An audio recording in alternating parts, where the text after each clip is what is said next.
Ya, coba kita lihat ya. Kalau dari segi amalan dohir, tentu Nabiullah Nuh lebih tinggi dari nabi-nabi yang lain. 950 tahun. Baginda Nabi amal cuman 23 tahun saja. Tapi derajatnya lebih tinggi. Berarti kelebihan baginda Nabi itu bukan hanya dari segi amalan. Kelebihan baginda Nabi ini dari segi perkara yang ghaib, diantaranya adalah kefahamannya, keilmuannya. Ini diantaranya. Jadi kefahaman agama. Kalau orang itu kefahamannya sedikit, ini salah satu contoh. Kalau orang itu kefahamannya sedikit, maka nilai amalannya itu jadi sedikit. Karena nilai amalan seseorang itu ditentukan oleh niat. Innamal a'malu binniyat. Jadi nilai amal itu menurut niat. Lah orang itu ilmunya tambah banyak, nanti niatnya tambah banyak. Satu contoh, banyak orang pergi ke masjid. Kalau orang jahil atau orang yang ilmunya sedikit, kenapa kamu pergi ke masjid? Ya untuk sholat. Bahkan kalau ilmunya lebih sedikit lagi, kenapa kamu pergi ke masjid? Ya, teman-temannya pergi ke masjid kok. Ya, malu saya di rumah. Ya. Sehingga dia pergi ke masjid karena malu saja. Sehingga tidak ada nilai apa-apa. Tapi kalau orang yang faham agama, pergi ke masjid, niat sholat, ini sudah amalan. Pergi ke masjid dengan niat memakmurkan masjid, dapat pahala lagi. Pergi masjid, niat i'tikaf, dapat pahala lagi. Pergi ke masjid, niat nanti amar ma'ruf nahi anil munkar, menghidupkan kerja dakwah di masjid, dapat pahala lagi. Pergi ke masjid karena mencintai masjid, rajulun qalbuhu mu'allaqun bil masajid. Jadi mencintai masjid itu aja sudah ada pahalanya tersendiri. Rajulun qalbuhu mu'allaqun bil masajid. Belum lagi niat-niat yang lain. Jadi orang itu tambah banyak ilmunya, maka nanti amal itu tambah banyak niatnya. Kalau orang tidak punya ilmu, menundukkan kepala, ya mungkin tidak ada niat apa-apa, mungkin karena ngantuk, mungkin karena capek, ya akhirnya ditundukkanlah kepala. Tapi kalau orang punya fiqhun fiddin, punya kefahaman agama, dia menundukkan kepala karena dia niat karena ada rasa malu di dalam hatinya kepada Allah. Seperti diceritakan bahwa Nabi Nuh pernah menundukkan kepala 40 tahun. Tidak pernah mengangkat kepalanya karena malu kepada Allah. Sehingga orang yang faham agama itu menundukkan kepala ini saja, ini satu amalan. Karena ilmunya tadi.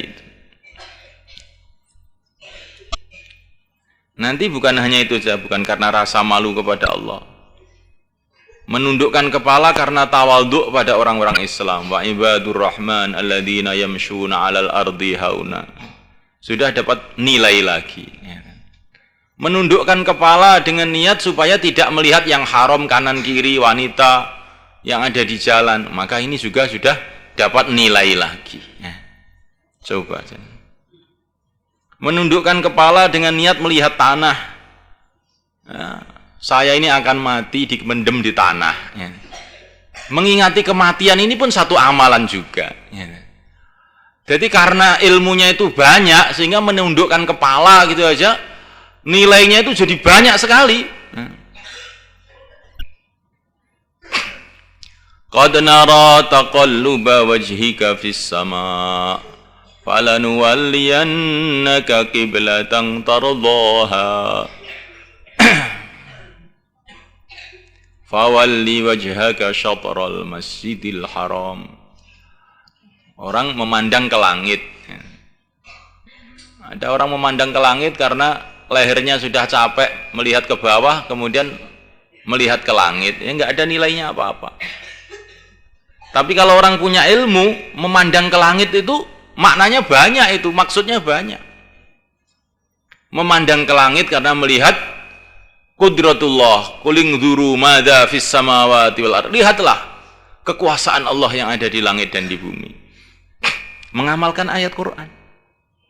Qad nara taqalluba wajhika fis sama' tadi juga.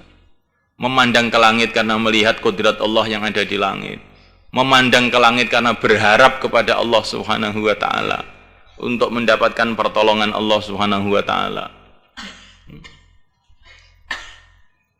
Di antara hamba-hamba yang dicintai oleh Allah adalah hamba-hamba yang mengawasi matahari dan bulan karena untuk mengerjakan fardu-fardu yang diwajibkan oleh Allah.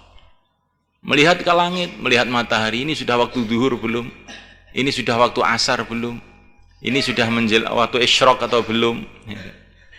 Jadi karena dia punya ilmu tadi, memandang ke langit itu jadi nilainya banyak sekali. Begitu juga tidur. Kalau orang tidak punya ilmu, tidur karena apa ya? Sudah ngantuk ya tidur. Tapi kalau orang punya ilmu, tidur karena Rasulullah dulu tidur, saya maka ikut Rasulullah tidur. Maka jadi pahala. Kalau tidurnya tapi pakai adab-adab tidur, dapat pahala lagi. Dia tidur dengan niat supaya nanti mimpi-mimpi yang baik.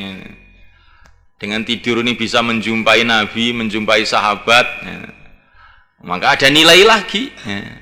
Ada nilai lagi nanti.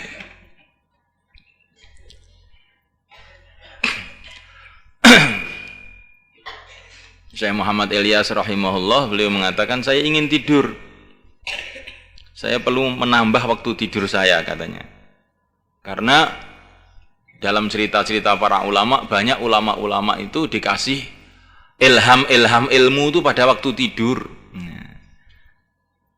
Dikasih tambahan ilmu pada waktu tidur. Maka saya ini tidur ini niat saya supaya tambah ilmu saya. Kan aneh ya. Ini tidurnya orang-orang yang paham agama itu seperti itu. Bukankah adzan itu diajarkan kepada para sahabat dengan tidur? Abdullah bin Zaid mimpi melihat malaikat adzan, akhirnya dilaporkan sama Nabi, akhirnya jadi adzan sampai sekarang itu. Itu diajarkan oleh Allah melalui tidur.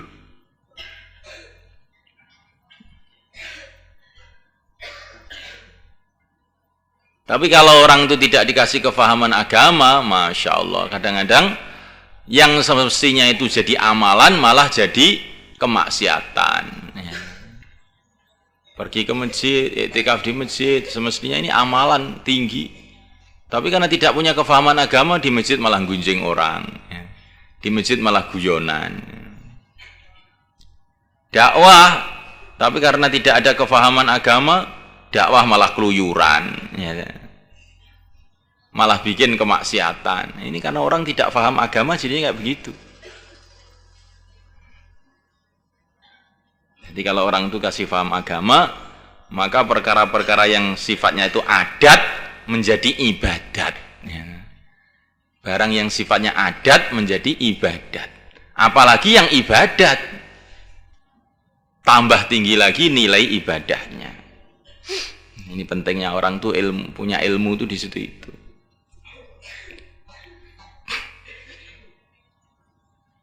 Kefahaman hati gitu loh. Ilmu itu bukan alhamdulillah iskabe ning puji iku lillahi kedhi Allah, itu lafadznya ilmu. Bukan itu ilmu. Ilmu itu kefahaman yang Allah letakkan dalam hati sehingga orang itu punya kefahaman yang benar. Yang hak-hak, yang batil-batil. Itu ilmu itu dalam hati. Jadi bisa saja terjadi orang itu pandai ngomong, pandai nulis, tetapi dia tidak punya ilmu, punya lafadznya ilmu saja. Di orang-orang Yahudi itu hafal kitab Taurat, tapi dia tidak punya ilmu, karena dia hanya tahu lafaz-lafaznya Taurat, tetapi lafaz-lafaznya tidak menimbulkan perubahan sikap di dalam hatinya, maka hatinya itu kosong, nggak ada apa-apanya.